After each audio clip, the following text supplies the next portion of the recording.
Marianne Ndiaye. Mesdames et messieurs, bonjour. 14 cas de Covid-19 issus de la transmission communautaire ont été dénombrés au Sénégal depuis la déclaration de la maladie dans le pays. Et selon Sud Quotidien, c'est une situation qui préoccupe les acteurs de la riposte sanitaire, à l'instar du comité de gestion de l'épidémie piloté par la directrice générale de la santé publique, le docteur Marie-Khemesse Ngom Ndiaye, qui appelle à l'adhésion de la population dans le respect des règles édictées par le gouvernement pour lutter contre le coronavirus et par la même occasion stopper la transmission communautaire. Et il faut aussi signaler avec nos confrères de Sud Quotidien que suite aux récurrents cas positifs de Covid-19 issus de la transmission communautaire notés ces derniers jours, le ministre de l'Intérieur et de la Sécurité publique, Aly Ngouille Ndiaye, a décidé de restreindre la distribution des autorisations de circulation entre les régions. Et dans le journal 24 heures, nos confrères nous expliquent donc que le ministre de l'Intérieur a sorti un arrêté pour suspendre provisoirement la délivrance des autorisations de circuler sur l'étendue du territoire, ce pour freiner la propagation des cas dits communautaires de Covid-19. Car ce mode de transmission reste un souci majeur pour les acteurs de la santé, car en cas de transmission communautaire soutenue, comme en Italie et dans d'autres pays, les systèmes de santé en Afrique n'ont pas la capacité pour tenir le coup. Donc il y a peur sur la communauté, c'est d'ailleurs le titre qui barre la une du journal Direct News.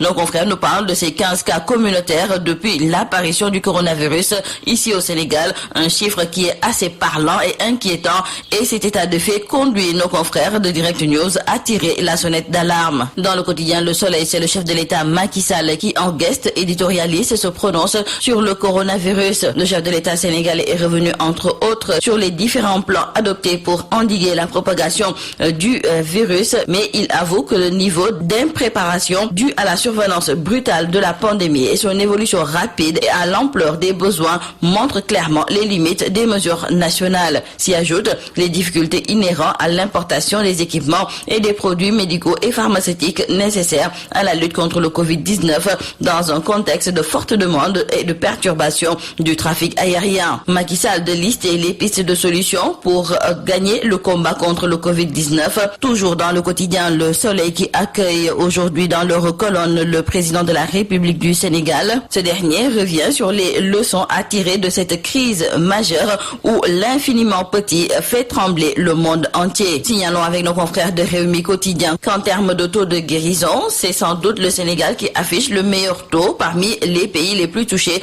dans l'espace CEDEAO. Notre pays totalise depuis le début de l'épidémie du coronavirus 105 patients guéris. Et il faut noter avec nos confrères du journal Vox Populi que c'est la chloroquine et l'hydroxychloroquine qui est utilisée dans la prise en charge des patients du Covid-19. Et ce produit est disponible ici au Sénégal, car à en croire nos confrères, un total de 700 doses de chloroquine est disponible pour le traitement du Covid-19 et 3000 doses environ vont être réceptionnées dans les jours ou semaines à venir, selon le directeur de la pharmacie et du médicament. La distribution des dons alimentaires se fera dans les prochains jours, mais pour l'instant, retenons avec nos confrères du journal Enquête qu'à peine lancée par le commissariat à la sécurité alimentaire rattaché au département ministériel dirigé par Mansour Faye, le marché de la distribution des aides alimentaires soulève des vagues. En fait, Birahim Seck s'était offusqué du critère relatif à la sélection de prestataires disposant d'un parc opérationnel d'au moins 50 camions,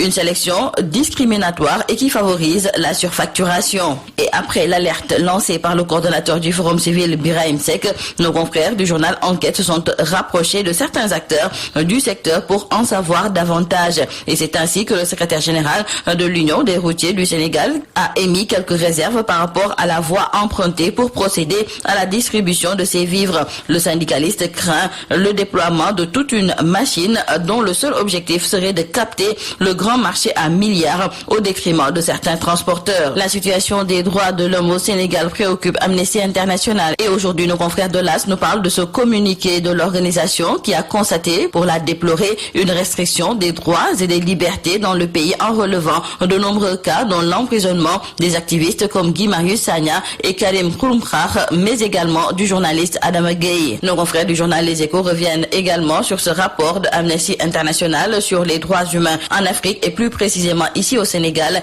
et Amnesty file un gros zéro au Sénégal, nous disent nos confrères. Nous terminons par l'affaire de la mort de Iba Thiam. Nos confrères de Libération nous disent aujourd'hui tout sur l'affaire Iba Thiam et commencent d'abord par nous révéler les résultats de l'autopsie les prélèvements effectués dans l'appartement, les perquisitions, l'audition de Rougui Diao hier et les dépositions des mises en mercredi pour 4 délits. Nos confrères du journal Tribune précisent qu'il s'agit entre autres des délits d'association de malfaiteurs, usage de drogue et non-assistance à une personne en danger. Et aujourd'hui donc, le gang des fils à papa sera déféré devant le parquet. C'est tout à vos journaux et très bonne lecture.